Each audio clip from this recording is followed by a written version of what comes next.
Greetings. This is TK Trav, aka Travis Magus, here with LVX777. We're going to talk about the limits of your reality.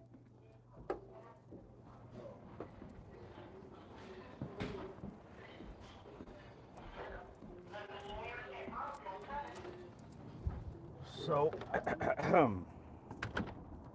out here on the grill, firing up something nice and delicious. I'll give you a glimpse. See what we got. Probably about done. What I got going on here is a little bit of shrimp, a little bit of sausage, onions, bell peppers, lots of lime, and other types of seasoning. I'm brand new to the grill stuff, but I'm very much enjoying it. I tell you that. I tell you that. This is probably done, honestly. I should turn it off. But anyways, let's talk about the limits of your reality. So, what do I mean by limits of your reality? We have limitations based on existence. Depending on what culture you are from, greatly determines the limits that you accept. Hundreds of years ago, thousands of years ago, the limitations that people accepted were their village, right? Most of the members of the village did not leave the village. We expand a little bit more. Most people didn't leave the city, or excuse me, the country that they lived in. So if you look at ancient maps, when they draw their country and the waters that surround their country, you'll see images of dragons, mermaids, strange beasts. And that's because when we walk outside of the area that we know, we enter into the unknown. And nothing scares us more than the unknown. So, what's the limitation of your existence? Are you somebody that never leaves your hometown? Are you somebody that travels but only certain areas? And I'm not saying that some people don't have a limitation and some people do. We all have a limitation to our map of reality. We think that we live in this nice and neat, safe world with boundaries, but the truth is, we're wild animals just like the creatures in the forest. And the creatures in the forest are territorial, and so are we. That's why we stay in places that we know that will be safe. But the question here goes beyond just like your city, your country. It goes as small on the microcosm as, your toilet. What happens when you flush it? Where does that stuff go? What happens when you throw your trash away and the garbage man comes to pick that up? There's things that we take for granted and we just kind of toss off to the side. In modern day reality, the limits of our existence is the galaxy, right? We can envision the Earth and the solar system and this giant spiraling galaxy, but most of us cannot go past that. Most of us cannot go past that because that's all that we've been given. What exists past the galaxy? The universe. Like, what is the universe? What is that? What does that mean? What does this have to do with spirituality? So there is a very powerful Tantric meditation that I do regularly called Tatwashuddhi. And in this meditation, you're challenged each time to expand your awareness of the limits of your existence. It begins with acknowledging the elements that compose your body, that compose your mind, that compose your emotions. And you're challenged to go beyond that. See, I talked about the limitations of your existence being maybe your hometown, your city, your planet, your galaxy, but it also goes even further to really the five senses. Most people, the limit of their existence is the five senses. In other words, if I can't see it, hear it, smell it, taste it, feel it, then it doesn't exist. It doesn't register. Most people, the limitation of their existence is those five senses. And what happens when they do get an experience that's beyond the five senses. What happens? Oh, I don't fuck with that devil shit. No, that's voodoo. No, I don't do that. No, no, we don't do that, right? It's scary. It's scary to step beyond your limitations.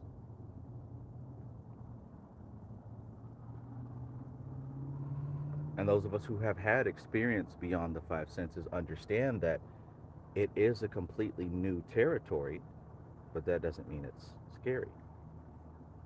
To me, at least, that means that this is territory that needs to be explored. This is territory that must be examined, experimented upon. Why? Because I want to know. Because I want to know.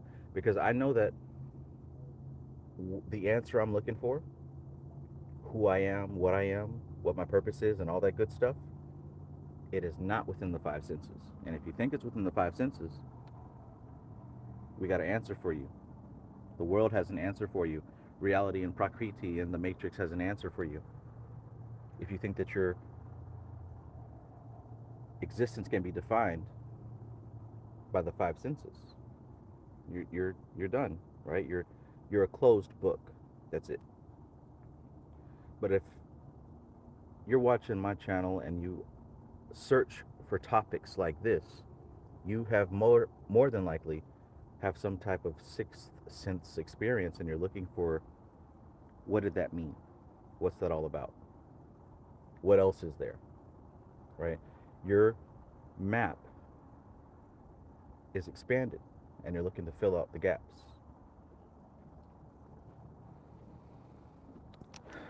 So when we talk about religion and spirituality and these gods and these deities, and we notice how across time different cultures have had different names for their gods and goddesses, but we find correspondences across the board. Gods of war, goddesses of love, the All Father, the All Mother. You can give it whatever name you want. It doesn't matter what entity you work with. It doesn't matter. Because the truth is, there's only so many human experiences. There's only so many human emotions. It's not infinite. It's not this vast, uncharted experience. Humans have been here for so long. We understand humanity at this point. It's not a mystery. There's no mystery to love. There's no mystery to women. There's no mystery to men. There's no mystery to relationships. It's all been mapped out. Mapped out. And if you don't know, that's you. But there's books, there's classes, there's whole sciences behind human nature. It's been mapped out thoroughly. Even on the physical level, we've got this thing called the Human Genome Project, right? Your DNA, your organs, everything that deals with the human experience has been mapped out thoroughly. So there's no mystery here. So when we're dealing with gods and deities and spirits, what we're dealing with are symbolic representations of the human experience. Different cultures, no matter what time period they're in. Listen, reality right now is no more difficult than it was 500 years ago. It's no more difficult than it was 1,000 years ago. Sure, we've got better sanitation.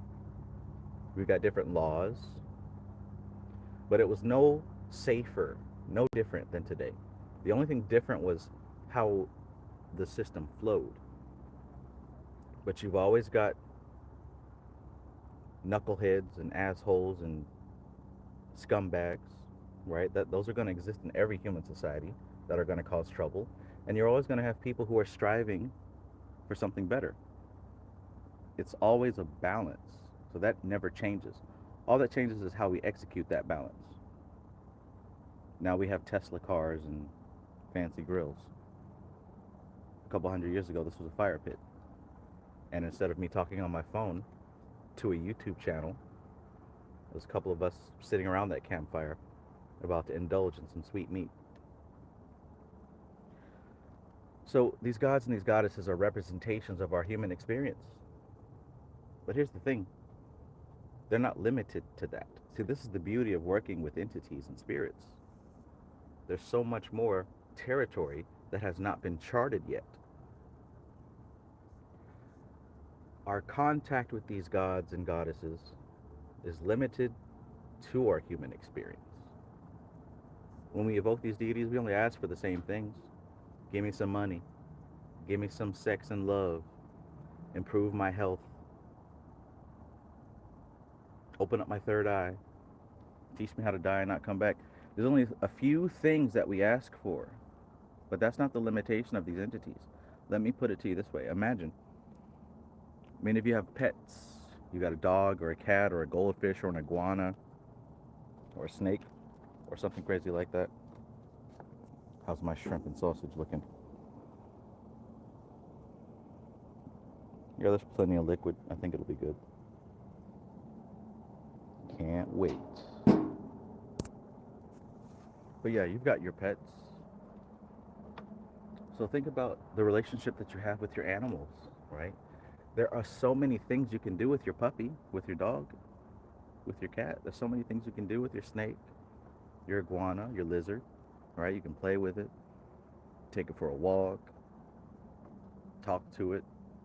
But guess what? There's a whole host of things that you can't do with your pet, right? You can't talk to your pet about politics. You can't talk to your pet about your love life. You can't talk to your pet about your health issues or their health issues. You can't talk to your pet about diet, right? The pet's logic is limited. The pet's experience is limited. Yet you as the human have somewhat of a responsibility to take care of it. Your human responsibility is to use your experience to make sure that the pet's experience is awesome. Likewise, when we deal with these deities and these entities, there's things that we can discuss. There's things we can talk about. But guess what? There's a whole host of other things that the human mind isn't even ready for. The animal mind isn't even ready for. There's a whole host of other things that require an expanded experience to be able to partake in, right? Just because you in specific deal with the deity and you're asking for love, you're asking for money, well, that may be the limitation of your request. That doesn't mean that this deity doesn't handle other things. So you'll hear people talk about the Anunnaki and these fallen angels and all this other stuff. Oh, they're evil. Oh, this, that, and the third.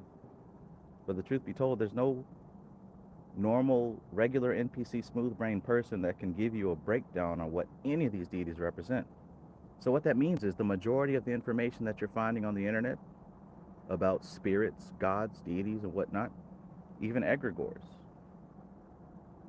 is limited to that individual's basic animal experience,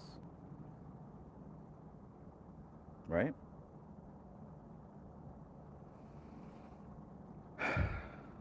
Wonderful.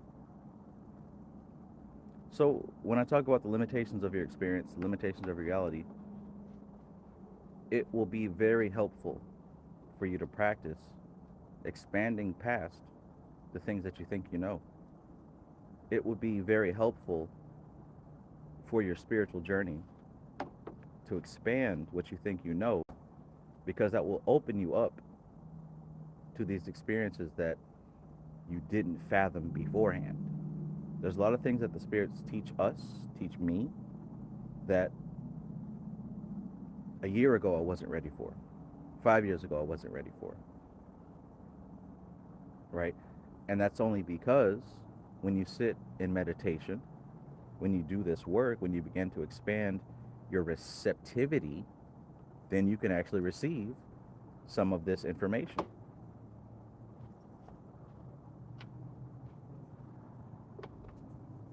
All right, how are we looking over here?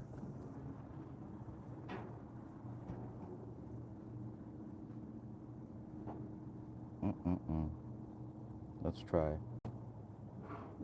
See where we're at. Perfect. Very limey.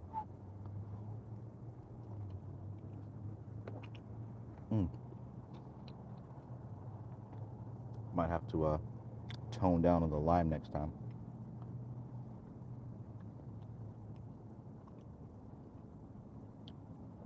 Oh, goodness.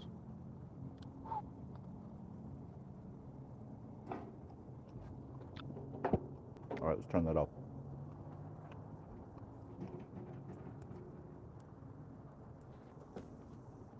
All right, so I'm going to tell you the truth.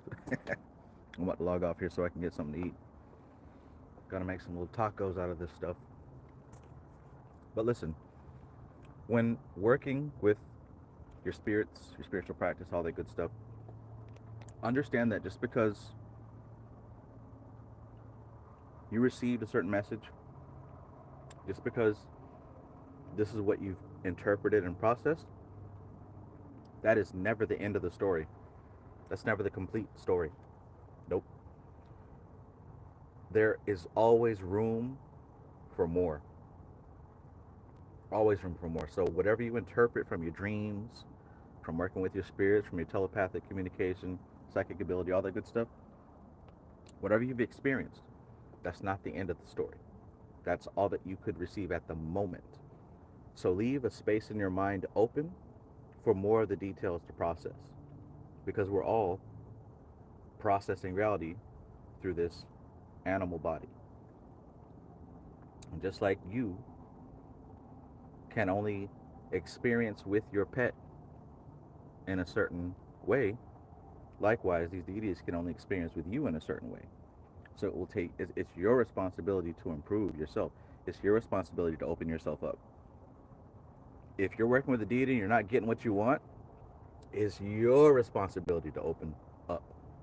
The deity didn't fail. This spirit isn't better than that. It don't matter what you work with. Doesn't matter, because it's all your subconscious mind. What matters is your receptivity. Your receptivity must be expanded. All right?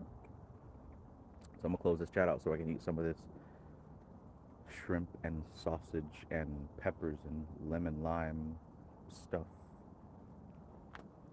Let me get a second piece of that. Lord have mercy.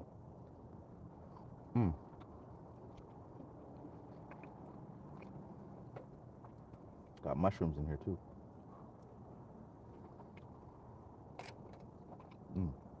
Praise the Lord. Praise the Lord.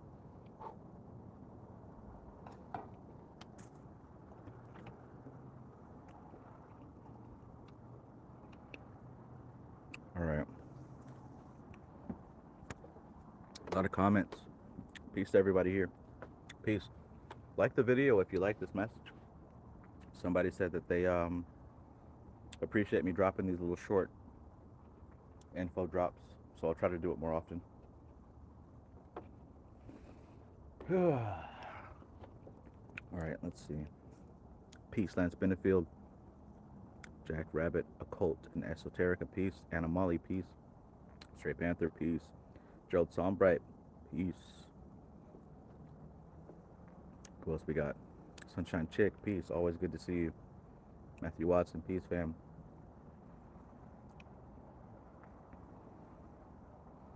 Al Dickey, peace, peace. Ashley B, peace. Pablo X69, wholeness.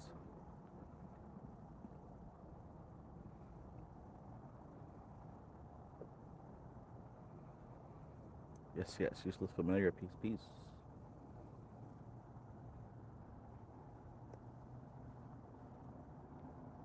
Aaron Sutherland, peace.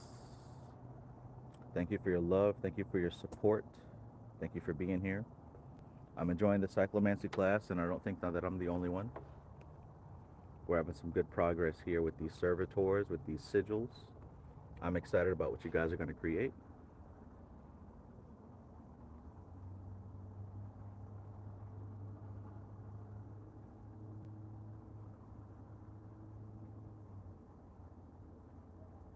All right. Well, that's it. That's it. I'm just checking the messages. Christina Nicole, peace, peace. Veronica Archaga, peace, peace. JCTRXDES, peace. All right, y'all. So I'm about to chow down. I hope y'all have a fabulous night. Keep expanding the limits of your reality through study and through practice. If you're in the cyclomancy class, do your homework, work with your group, because we got a lot of stuff coming up this weekend. And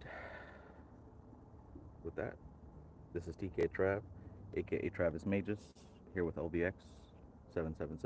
I love you all. Peace.